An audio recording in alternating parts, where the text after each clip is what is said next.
आपकी परिभाषा है, वसुंधरा राजे जी वाजपेयी सरकार में केंद्र में मंत्री रही हैं।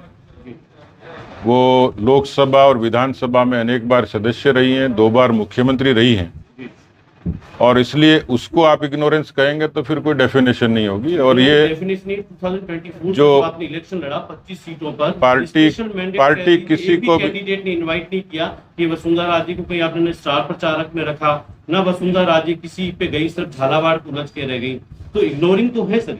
ये आपकी डेफिनेशन है। मेरी नहीं, वो झालावाड़ में पूरे समय काम कर रही थी और झालावाड़ के आसपास की सीटों में जहां उनको समय मिला वो गई हैं। वो राष्ट्र की उपाध्यक्ष हैं और इतने लाखों करोड़ों लोगों में और चंद लोगों में शुमार होना ये कोई कम सम्मान नहीं है। आज ये विषाद तो मेरे मन में भी हो सकता है, लेकिन पार्टी ने मुझे एक प्रदेश की भूमिका दी है तो सोच समझ के ही दी है। अब मैं उसमें से ये निराशा व्यक्त करूं कि मुझे पार्टी ने राजस्थान में क्यों कुछ नहीं दिया, तो ये मायने नहीं रखता है। जब हमने पार्टी को अपना लिया तो कश्मीर से कन्याकुमारी तक आर्ग्यूमेंट नहीं करनी, कश्मीर से कन्याकुमारी तक और कच्छ से कामरूप तक पार्टी जो भूमिका दे वो हम लोग सहर्ष स्वीकार करते हैं और उसमें काम करते हैं। अगला कोई बोले। नहीं, मेरा एक लास्ट सवाल मेरा, ये आप सर्वसम्मति से आपको तय किया कि ना प्रेस के लिए? मेरा सवाल है, ये बाद में कर लेंगे। 2024 का जो आपका इलेक्शन हुआ, 23 में जो इलेक्शन हुआ, बाड़मेर ने जो आपको मैंडेट दिया, जब आपको लग रहा था कि कैंडिडेट जो है आपके सामने प्रियंका चौधरी बहुत स्ट्रॉन्ग है, फिर उनका टिकट काटना और फिर वो उनका जीत जाना जनता ने, तो जनमत तो ये था कि प्रियंका चौधरी एक नेता थी, तो उनको क्यों इग्नोर किया? तो आप प्रियंका जी की पैरवी कर रहे हैं, सवाल पूछ रहे हैं? मैं किसी की मेरा काम नहीं है सर। देखिए ये जो आपके सवाल हैं वो मैं समझ रहा हूँ, लेकिन राजनीति में पद की, टिकट की और महत्वाकांक्षाओं की कोई सेट फिनोमेना नहीं है और न ये कोई फंडामेंटल अधिकार है। मैं भी इन परिस्थितियों से गुजरा हूँ, तो इसलिए मैं पार्टी पर ये एलिगेट नहीं करता पार्टी को कि भाई मुझे ये क्यों नहीं दिया। जब हमने पार्टी को अपना लिया और पार्टी के डिसिप्लिन का हमने कमिटमेंट ले लिया, हमारे यहाँ जब मेंबर बनता है उसको हालांकि कम लोग पढ़ते हैं, उसके पर्ची के पीछे 5 निष्ठाएं लिखी होती हैं, उसमें कमिटमेंट होता है, एक सेल्फ डिक्लेरेशन होता है कि मैं पार्टी के निर्णय का, पार्टी के अनुशासन का पालन करूँगा। एक सामान्य सी बात है। और इसलिए राजनीति में टिकट की, राजनीति में पद की, राजनीति में संभावनाओं की कोई भी सेट फिनोमेना नहीं है। ये अवसरों के उपलब्धता के आधार पर और उस समय की परिस्थितियों के आधार पर निर्भर करता है।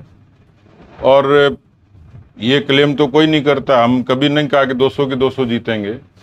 पार्टी जीतने के लिए लड़ती है, कई जगह हम हारते भी हैं, उन हार के कारणों का विश्लेषण भी करते हैं, उससे सबक भी लेते हैं।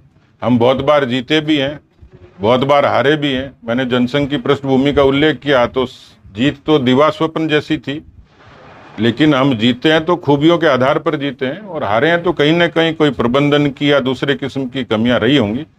इसलिए पार्टी व्यक्ति परक नहीं है, पार्टी एक समूह है और सामूहिक रूप से निर्णय होता है, उसमें किसी एक व्यक्ति का दोष नहीं होता है। तो ये सारी चीज़ें रिलेटेड हैं, परिस्थितियों से रिलेटेड भी हैं, तात्कालिक परिस्थितियों से भी हैं, और किसी न किसी इक्वेशन से प्रभावित भी हैं। और इसलिए मुझे नहीं लगता कि ये जो चीज़ें इस तरीके की होती किसी दल में नहीं होती होंगी। ये कम्युनिस्ट पार्टी में भी होती हैं, ये आम आदमी में भी होती है, कांग्रेस पार्टी में भी होती हैं और बीजेपी में भी होती हैं। राजनीतिक दल है, इसलिए उसमें हार भी होती है, जीत भी होती है, कुछ लोगों को टिकट मिलती है, कुछ को नहीं मिलती है, कुछ पार्टी के साथ जुड़ते हैं, कुछ नहीं जुड़ते हैं, कुछ नए लोग जुड़ते हैं, नयों को पहले अवसर मिल जाता है। मैं 55 साल की उम्र में एमएलए बना, जिनको हम लोगों ने तैयार किया 25 साल की उम्र में एमएलए बन गए, तो ये कोई कन्फ्लिक्ट नहीं है। सर, बाड़मेर जिले में आम जन की मूलभूत समस्याओं का समाधान करने में भारी अभाव है और अब सरकार डबल इंजन की हो गई है, लेकिन बाड़मेर में अभी तक उनका कोई समाधान नहीं हुआ है। जी बिल्कुल वाजिब सवाल है, और यहाँ मुझे काफ़ी लोगों ने प्रतिवेदन भी दिए हैं, नगर पालिका नगर क्षेत्र से संबंधित भी है, ग्रामीण क्षेत्र से भी है, उसमें कुछ बुनियादी विकास से भी संबंध रखते हैं और कुछ नगर निकाय की, कुछ पंचायती राज की, कुछ कानून से संबंधित, कुछ किसानों की समस्याएं, कुछ बेरोजगारों के डेलीगेशन मिले हैं जिन्होंने अलग अलग तरीके से अपनी बात रखी है। मैं यहाँ उनको यही कमिटमेंट किया है कि मैंने वो सब प्रतिवेदन भी लिए हैं, व्यक्तिगत तौर पर भी उनकी बात सुनी है, और एक ईमानदार कार्यकर्ता के नाते उनकी बात पहुंचाने की मैं निश्चित रूप से उनको मैंने आश्वस्त किया है कि आपकी बात सरकार तक जरूर पहुंचेगी और केवल पहुंचेगी नहीं, जो आपने फरमाया कि अब उम्मीदें ज़्यादा हैं, डबल इंजन की सरकार है, तो इतना भरोसा कह सकता हूं कि जो समस्याएं हमारे पास आएंगी हम उनको प्राथमिकता से उसका निस्तारण की निश्चित रूप से कोशिश करेंगे। ये मैं मानता हूं कि कई बार जब सत्ता बदलती है तो लोग रात को ये सोचते हैं कि कल से सब चीज़ें बदल जाएंगी। मेरे ख्याल से 52 से लेकर आज तक ऐसा चमत्कार कभी हुआ नहीं है। लोकसभा के चुनाव भी आए, सरकार को जितना योग्य समय ब्यूरोक्रेसी के रिशफलिंग में, बाकी चीज़ों के सेटलमेंट में, चीज़ों को समझने में, मुद्दों तक पहुंचने में जो चीज़ें होनी चाहिए थी, उन सब चीज़ों को, उदाहरण के तौर पर अभी ईआरसीपी बड़ा मुद्दा था, सरकार ने तत्काल किया, 72 घंटे के भीतर उसका घोषणा करी। पेपर लीक एक बड़ा मसला था जिसमें इतने बड़े पैमाने पर एसआईटी गठित होने के बाद गिरफ्तारियां हुई, एक्शन हुआ। तो ऐसी बहुत सारी चीज़ें थी जिसके समाधान के लिए सरकार ने कोशिश की है, क्योंकि पिछली बार विरासत में हमें 5 साल में जो सरकार थी, सबसे ज़्यादा मुकदमे उस समय दर्ज से विरासत में एक बदतर कानून व्यवस्था दी, बदहाल अर्थव्यवस्था दी, 1.5 लाख करोड़ से भी ज़्यादा का कर्जा था। इसी तर्ज पर जो इंफ्रास्ट्रक्चर की कमियां थी वो ठीक तरीके से डील नहीं हुई, इसलिए आज लोग डिमांड करते हैं।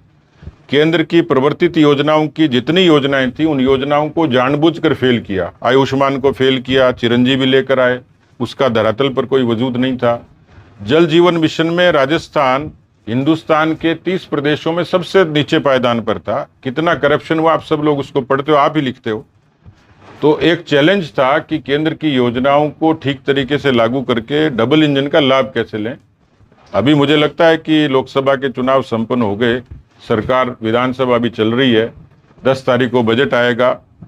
मैं इतना कह सकता हूं कि ये जो बजट आएगा वो जनता की आकांक्षाओं का बजट होगा, हर तबके के लिए होगा और अभिनव होगा, राजस्थान की जनता की अपेक्षाओं पर खरा उतरने वाला बजट होगा। तो मुझे लगता है 10 तारीख तक आप लोगों को इंतजार भी करना चाहिए, उसमें बहुत सारी घोषणाएं समाहित हैं।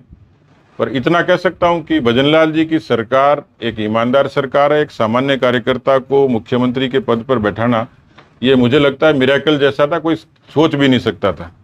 कोई मेरे और आदूराम जी का जिक्र कर सकते होंगे, लेकिन भजनलाल जी मुख्यमंत्री बनेंगे, ये अपने आप में भारतीय जनता पार्टी का एक साहसिक फैसला है, कार्यकर्ताओं को मनोबल देने वाला फैसला है, कार्यकर्ताओं को संबल देने वाला है। तो मुझे लगता है कि एक बार सरकार को काम करने का अवसर देना चाहिए। तो मैं आज भी कायम हूं कि 10 तारीख के बजट का इंतजार करिए और उसके बाद जो आपने कहा है उनका हम सिलसिलेवार तरीके से उसका निराकरण भी करें। लोकसभा चुनाव के बाद आप ही के पार्टी के मंत्री फिरोजलाल मीणा का इस्तीफा काफी चर्चाओं में है।